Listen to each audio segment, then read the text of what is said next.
Mortars, artillery cannons, and rocket launchers are some of the most devastating weapons used against American troops when operating in foreign territory. It doesn't matter if America has greater firepower and technological capabilities. All it takes is an easy-to-hide mortar or rocket to eliminate an entire infantry convoy in a guerrilla warfare scenario. For decades, defending against such attacks was near impossible due to their range, abruptness, and concealability. In 2007, during the height of the Iraq War, Staff Sergeant Alberto Marcillo was sleeping in his tent after finishing his guard duty shift when he was suddenly awakened by the sound of incoming rockets and artillery munitions. Marcillo knew the sound well, and he understood that in just a few seconds, he, as many of his fellow soldiers before him, could become one more victim of a surprise rocket attack by an insurgent group. He then ducked and covered, preparing for impact. But the explosion he expected never happened. Instead, a new powerful firing sound ripped through the air, followed by a series of faraway explosions. Marcillo realized that he had just been saved by the novel C-RAM Phalanx that his unit had been assigned recently. He recalled, quote, "I heard the Phalanx weapon system kick off. I heard the alarms go off and hit the ground. Then I started hearing explosions, but not on the ground anymore, but in the air. I knew that weapon system saved my life and fellow soldiers on my particular FOB." After decades of complete vulnerability to rocket attacks, a new and groundbreaking weapon was being deployed across Iraq and Afghanistan. The incredible C-RAM system would change warfare in hostile territories forever. C-RAM technology is actually composed of several advanced weapon systems working together. At first glance, these systems showcase a powerful high-rate-of-fire Gatling gun that can shoot up to 4,500 rounds a minute. This rate of fire is so incredibly fast that it almost seems as if the gun is shooting an uninterrupted beam of fire at night. The impressive sight has been captured in several videos that have gone viral all over the internet. Still, the impressive firepower displayed by the C-RAM is not where most of its technology is employed. Its weapon system includes several projectile detection and tracking devices that allow it to lock onto incoming projectiles and artillery rounds once they've entered its functionality range. The C-RAM is also fitted with state-of-the-art radar and sonar units according to the battle zone where it's deployed. The mobile mechanism used in Iraq has two radar systems, one for early detection and one for continuous tracking. Its main turret is an M61 Vulcan placed on top of a rotating base and fires 20mm rounds specially designed for urban warfare. The technology employed by the C-RAM system is the same used by the Israeli Iron Dome defense mechanism, but at a much smaller scale. Once operational, the system is manned by one technician who is tasked with confirming that the target is actually a hostile projectile and not some other sort of friendly airborne object. Other than that, the C-RAM system is designed to work completely autonomously, and it is able to instantly cover vulnerable units under a 3.4-mile radius invisible dome of protection that shoots down any incoming hostile rockets and artillery shells. The C-RAM system is actually a modification of a very similar defensive mechanism used by the US Navy since the 1960s. Originally named Phalanx CIWS, the weapon would be fitted into US Navy combat ships to provide operative protection against incoming enemy missiles. During the early 2000s, US forces realized that a significant number of infantry casualties in recent conflicts were caused by small hidden artillery strikes or furtive rocket assaults conducted by insurgent clusters in dense urban scenarios. Long gone were the days of massive artillery face-offs, where other methods of defense and intelligence could be deployed to avoid unnecessary losses. During the war in Iraq and Afghanistan, rocket strikes could come from any direction in fast, unexpected, and concealed assaults. US intelligence was having a hard time disabling enemy rocket units before they attacked, and that was becoming a severe issue for American control in the region. Thus, taking a Phalanx CIWS system and mounting it on a military vehicle was deemed a perfect solution to radically decrease the casualties caused by surprise rocket attacks in the Middle East. However, there was a significant issue with this seemingly brilliant idea. Phalanx CIWS systems were designed to operate in the middle of the sea, where they could fire tens of thousands of rounds into the air to stop incoming projectiles without the fear of lost bullets injuring third parties. And if the Army planned on using the same technology in urban environments, modifications would have to be made in order to avoid collateral damage. The C-RAM system was then changed to allow for a different kind of ammunition, one that would be mostly harmless to the general population, but still able to bring down dangerous incoming projectiles. The land version of the defense system uses 20mm high-explosive incendiary tracer self-destruct cartridges. In contrast, the naval version shoots tungsten armor-piercing rounds. In addition, the ammunition used on the land system is designed to explode on impact with the target or once the tracer charge burns out, thereby significantly dropping the risk of collateral damage from rounds that miss their intended target. Once that modification was made, a prototype of the Phalanx for inland use was deployed. The success of such a prototype led to the now widely deployed C-RAM system. Going back to its original deployment, the C-RAM system always proved to be a massive lifesaver for American units serving in war zones with active insurgent groups. Its mechanism works so well that units have been requested and sold to the militaries of many countries, including Israel, Germany, Australia, the United Kingdom, and NATO forces. Once an incoming attack is detected, the system lets out a loud alarm and a voice that says "incoming" to allow soldiers a few seconds to take cover. The C-RAM then shoots hundreds of 20mm rounds from its 6-barrel gun at the incoming projectile, detonating it in the air. The additional rounds fired before and after the destruction of the objective then explode at a specific altitude to decrease the injuries on the ground. After the implementation of the C-RAM system during the war in Iraq, casualties caused by mortars, artillery, and rockets were drastically reduced in the areas where the system was active. Hundreds of soldiers' lives have been saved thanks to this innovative and effective technology. The system's performance has been so favorable to U.S. war efforts across the globe that a new approach based on the C-RAM technology is currently being developed. The new mechanism would replace the main Gatling gun with a directed energy cannon, which would allow the taking down of incoming missiles without the need for thousands and thousands of rounds. Although directed energy weapons are still under development and little details are known about their specific features, a C-RAM system that entirely forgoes the use of live ammunition would be revolutionary for the future of warfare, as it would not only significantly reduce the cost of operating C-RAM technology, but it would also make the mechanism even safer for use in densely populated areas.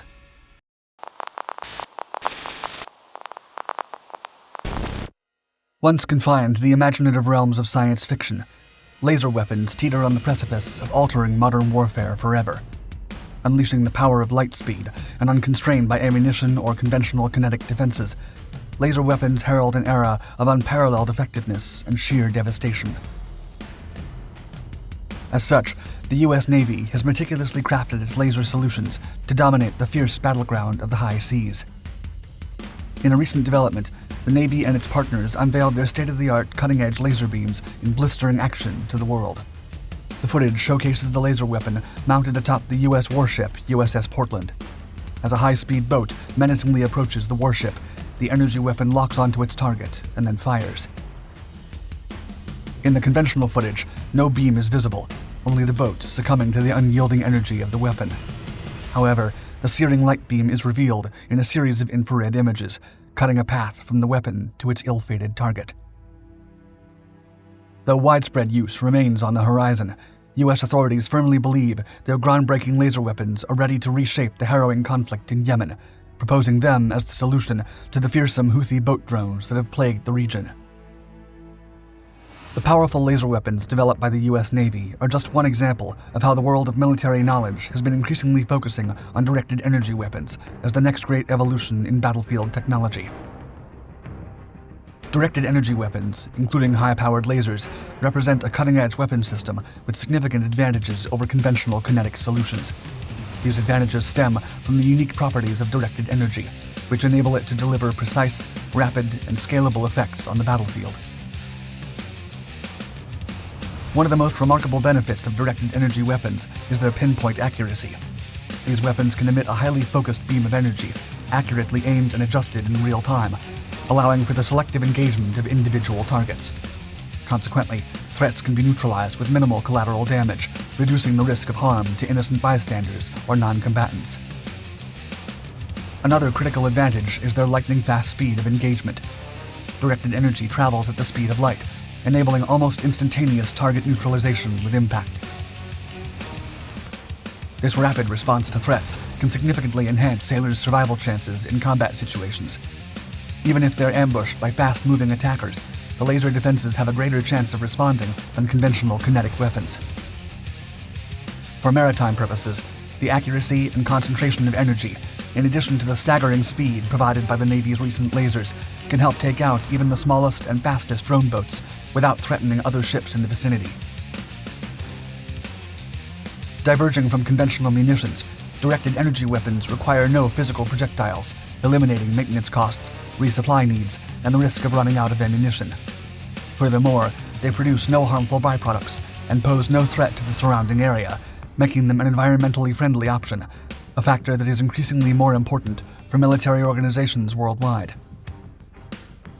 Weapon manufacturers developing directed energy solutions assert that the future of warfare will likely be shaped by the increasing deployment of these weapons, providing military forces with unparalleled precision, speed, and versatility on the battlefield.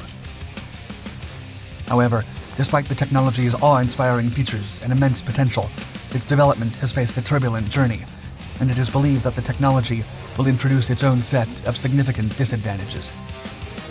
As incredible and powerful as the technology appears to be, its development has dragged on for several decades, going back to its emergence in the 1960s. It appears as though the technology has as many inherent obstacles and limitations in its way as it has promising features. One of the primary disadvantages of directed energy weapons is their limited range. Typically, these weapons have a much shorter range than traditional ones, like missiles or artillery. Such a limitation can hinder their effectiveness in specific scenarios, making it challenging to engage distant targets. Laser weapon development, in particular, has been significantly hampered by the limited range of prototypes. Although lasers consist of focused light capable of traversing vast distances nearly instantaneously, environmental particles such as smoke, dust, water, and clouds can quickly dissipate the beam, resulting in an occasionally inadequate operational range. The fact that one of the most advanced weapon systems on Earth can be foiled by the simple emergence of mist has become one of the most unyielding obstacles to the development of technology. Indeed, another significant disadvantage is their high cost. As time progresses, their development has become increasingly expensive, partly due to efforts to address the dissipation issue. Engineers have been compelled to create more specialized and complex optic systems capable of compensating for potential particles in the air that could diminish the effectiveness of the laser beam. Despite the sometimes sluggish process, the technology has not stopped moving forward. Today, the Navy and other military factions and manufacturers across the globe claim to have reliable, efficient laser solutions for the need of modern warfare. In all likelihood, kinetic weapons will continue to be the primary firepower solution worldwide, as the targets that will most fit the profile for a laser attack are still limited. But in cases where U.S. forces are threatened by small, fast-moving targets, especially near-friendly assets, laser weapons promise to be an ideal solution. In December 2021, the U.S. Navy announced it had successfully tested the laser weapon it had been developing for several years.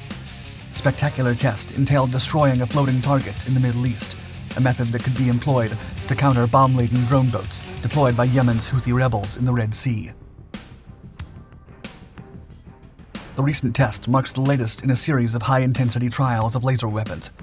The series began in 2015 with footage of a laser destroying a remote-controlled high-speed boat. In 2020, the weapon was used to bring down an aerial drone. Now, this second instance demonstrates the laser weapon's capability to devastate speedboats. In this recent demonstration, the Navy shared images of the test on Twitter, captioned, quote, "Bring out the lasers." The test saw USS Portland firing its laser weapon system demonstrator at the target in the Gulf of Aden, the waters separating East Africa from the Arabian Peninsula.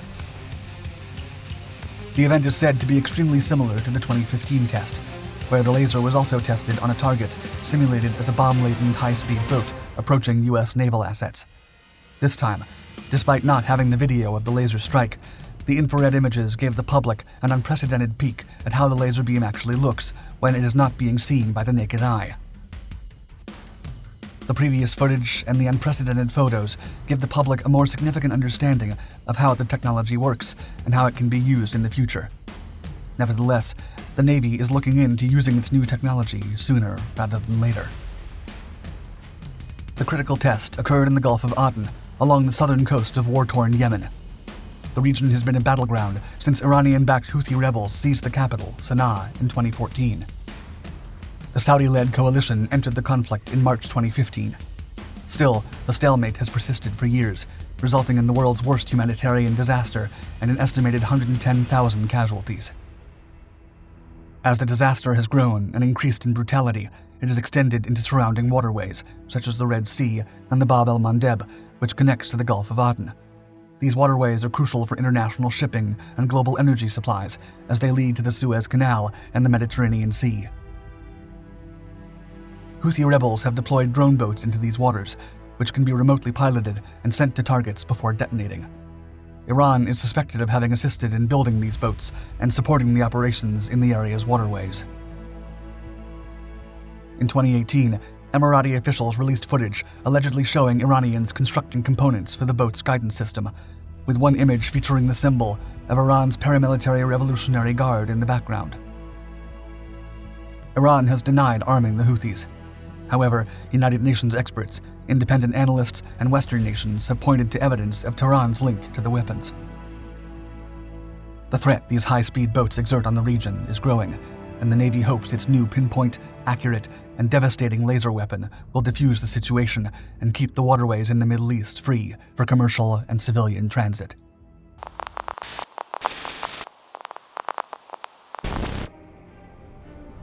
Historically, submarines had only been able to launch their weaponry towards one or two targets at the most. But the US Navy has been looking to change that with its new wave of Mk-48 torpedoes. As part of the 2018 American Rim of the Pacific exercises, the US Navy tested one of these projectiles against an old decommissioned warship. The impact cracked the vessel in half, leaving witnesses in awe. The biennial military exercises always include ally nations with access to the Pacific, but one country was disinvited from this edition. Still, that didn't stop it from spying on the maneuvers. RIMPAC, or the Rim of the Pacific, is the largest international maritime warfare exercise in the world. Held every 2 years during summers, the practice is run by the US Navy's Indo-Pacific Command located in Pearl Harbor, Hawaii. With the Marine Corps, Coast Guard, and Hawaii National Guard's cooperation, the US Navy invites allied nations from the Pacific Rim to participate in the exercise. Over 20 countries usually accept the invitation, and the practice takes place with over 50 boats, submarines, aircraft, and thousands of personnel. RIMPAC was created in the 1970s following an unstable period for Asia. With the communists taking over China, Korea, and Vietnam, the US developed a maritime alliance to bolster stability in the region and facilitate armed forces interoperability in case of conflict. In the latest RIMPAC iterations, China deployed surveillance to monitor the exercises carried out by the Americans and their allies. The Chinese participation has been disputed by US officials and allies since 2016. China's aggressive expansion through the South China Sea and its militarization of artificial islands have angered countries worldwide.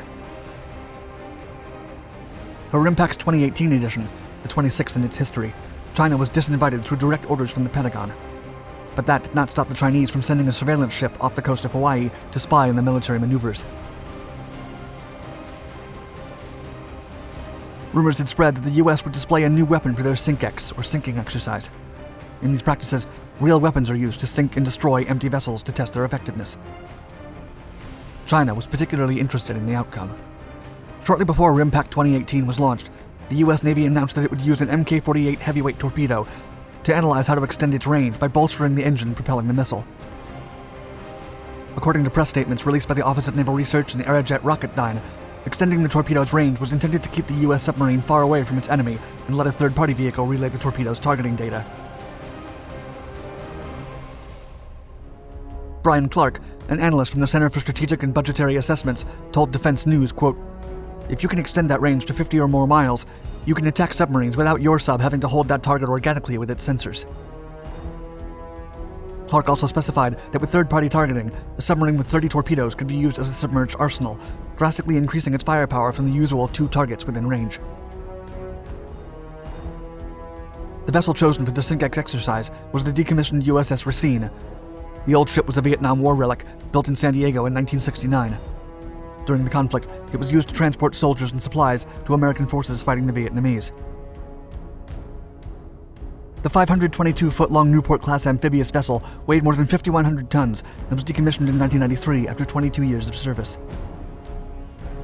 In order to sink the ship, it had to comply with a series of strict regulations by the Environmental Protection Agency. The USS Racine was cleansed of any hazardous materials, and petroleum was extracted from tanks and piping. According to a statement from the Navy, quote, "Each SINKEX is required to sink the hulk in at least 6,000 feet of water and at least 50 nautical miles from land. Surveys are conducted to ensure that people and marine mammals are not in an area where they could be harmed during the event." Once the ship was cleaned and certified by the EPA, the exercises began. The exercise took place on July 12, 2018. Land, subsurface, and air-based forces took part in the USS Racine sinking. The Australian Air Force launched a Harpoon anti-ship missile from a P-8A Poseidon aircraft. Japanese PC-3 Orion aircraft were used to locate the Racine in a simulated mission. American Grey Eagle UAVs and other AH-64 helicopters also participated in locating the enemy vessel.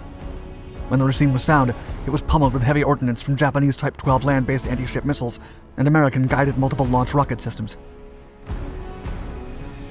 The USS Racine was still standing as if ready for one final hit. Smoke was coming from its deck, but the hull was intact. It was then that the USS Olympia, a nuclear submarine, launched an Mk-48 heavyweight torpedo at it. Footage from the impact shows the weapon's potency. Upon impact, the USS Racine is seen shaking from side to side, even lifting above the water. A massive splash rises, and the entire hull from its midsection seems to disappear. An hour after being hit, the USS Racine finally sank. RIMPAC 2018 came to an end with a bang, and a few miles away, a Chinese general intelligence ship was documenting it all.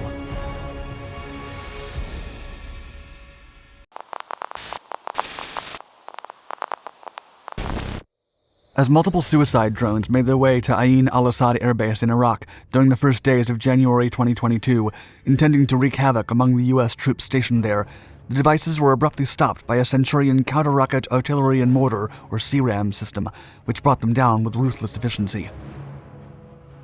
Footage from the incident shows how the Centurion's 20mm Vulcan cannon fire and an accompanying missile destroyed drones with pinpoint accuracy. The scale and reach of this type of attack has led the military to look for new weapon systems that can effectively shoot down enemy drones while on the field, and the Centurion certainly passed the test on that fateful day. Still, the enemy did not give up that easily, and planned for a more potent attack the following day. At around 4 a.m. on January 4th, 2022, United States military personnel standing on guard duty at Baghdad's International Airport noticed something unusual. The early days of January were loaded with meaning, as they marked the second anniversary of the assassination of Iranian General Qasem Soleimani, the leader of Iran's most loyal warriors, the Quds Force. This group was part of the Islamic Revolutionary Guard Corps, or IRGC, which had been widely blamed for numerous terrorist activities outside Iran. General Soleimani and Abu Mahdi al-Muhandis, the deputy commander of the Popular Mobilization Forces militia group, had lost their lives to an American drone strike near the Baghdad airport 2 years earlier. The soldiers stationed at the airport could hear a buzzing sound coming from the sky, albeit barely. It was also tricky for a sentry to see them, but two small objects were flying close to the borders of the Ain al-Assad airbase. Minutes later, the sky over the airport lit up, and the hellish echo of a minigun firing ran across the area. Two unidentified unmanned aircraft had broken into the airport perimeter and were detected by the defensive system. In a matter of seconds, the two hostile drones were shot down. They did not stand a chance against the Centurion counter-rocket artillery and mortar, or C-RAM, defensive system. The firing burst of the system's 20mm Vulcan Gatling cannon got rid of the threat without any inconveniences or casualties. Footage later published by the U.S. and Iraqi security forces showed the quick response of the Centurion and its defensive capabilities against all sorts of threats against its area of coverage. Hours after the incident, the U.S.-led coalition confirmed the accident and informed that no damage or injuries resulted from it. The Centurion at the Baghdad Diplomatic Support Center had done its job as intended. Iraqi security forces indicated that the objective of the attack was the airport area where U.S. advisors operate.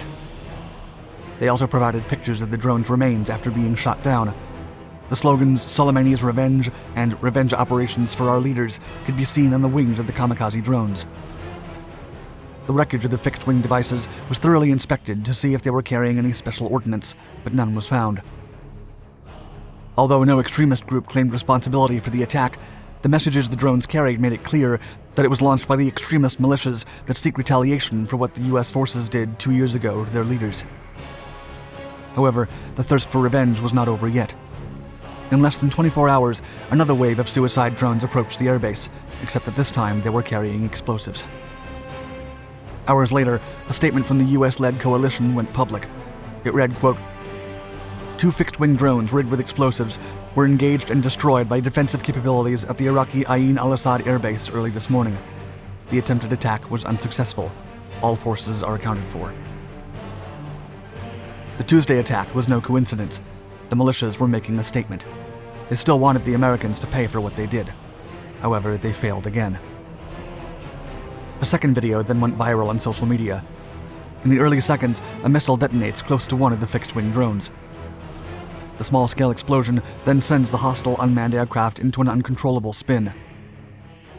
Shortly after, the enemy drone breaks up into pieces and falls to the ground in a cloud of smoke and flames. The explosives that the drone was carrying went off seconds later.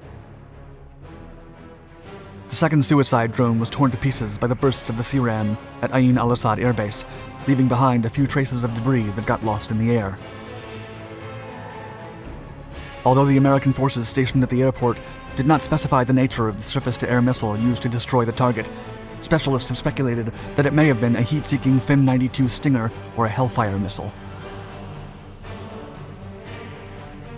In February of 2021, during a speech at the Middle East Institute, Marine General Kenneth McKenzie Jr. said that drones pose the biggest threat to U.S. troops in the Middle East since IEDs, or improvised explosive devices. He added, quote, "The growing threat posed by these systems, coupled with our lack of dependable networked capabilities to counter them, is the most concerning tactical development since the rise of the improvised explosive device in Iraq." McKenzie explained that although U.S. air defense systems can effectively detect and strike down large drones, things get complicated when dealing with smaller drones that can be purchased almost anywhere for less than $1,000. He then remarked, quote, "These systems are inexpensive, easy to modify and weaponize, and easy to proliferate. They provide adversaries the operational ability to surveil and target U.S. and partner facilities while affording plausible deniability and a disproportionate return on the investment, all in our adversaries' favor." The statement came after several drone attacks by ISIS forces between 2017 and 2019 were identified. During firefights, ISIS used commercial drones to drop mortar rounds into Iraqi security forces, and also used them to attack facilities that housed essential assets for the military personnel. The rise in popularity of drones have also become a problem for the military, government, and security forces, as the versatility of drones has been exploited not just by terrorists, but also by criminals worldwide. In Mexico, for example, multiple cartels and sicarios have used drones to spy on Mexican army soldiers and drop explosives on top of them. They've even attempted to use drones to smuggle drugs into uncharted territories. So far, the most effective asset in the U.S. arsenal is the Centurion, or C-RAM. The Centurion is the land-based version of the Phalanx weapon system employed by the U.S. Navy. It's equipped with a 20mm Vulcan cannon and an array of missiles such as Stingers that provide a well-rounded defense against multiple types of weapon systems like rockets and drones. In addition, the FIM-92 Stinger is another effective weapon to fight off unmanned enemy aircraft. It is the Man-PADS, or Man-Portable Air Defense System, used by most Western militaries around the world. The Stinger's heat-seeking capability, coupled with a proximity fuse, can have devastating effects against any threat that poses an obstacle to infantry forces. The Army has also experimented with Humvee-mounted M1097 Avenger short-range air defense systems. These vehicles are equipped with a .50 caliber machine gun and Stingers to destroy hostile drones. Also, the Army has been testing the radar-guided AGM-114L Longbow Hellfire missiles to bolster short-range air defense systems, with the AH-64 helicopters as an effective asset that can fire the missiles against upcoming drone threats. For the time being, the situation in the Middle East remains uncertain, and there are over 2,500 American troops stationed in the region, leading the international military coalition fighting ISIL. Most personnel maintain the roles of advisors and trainers for Iraqi security forces. Still, the men have been ordered to stay alert at all times with the increasing threats of the radical militias.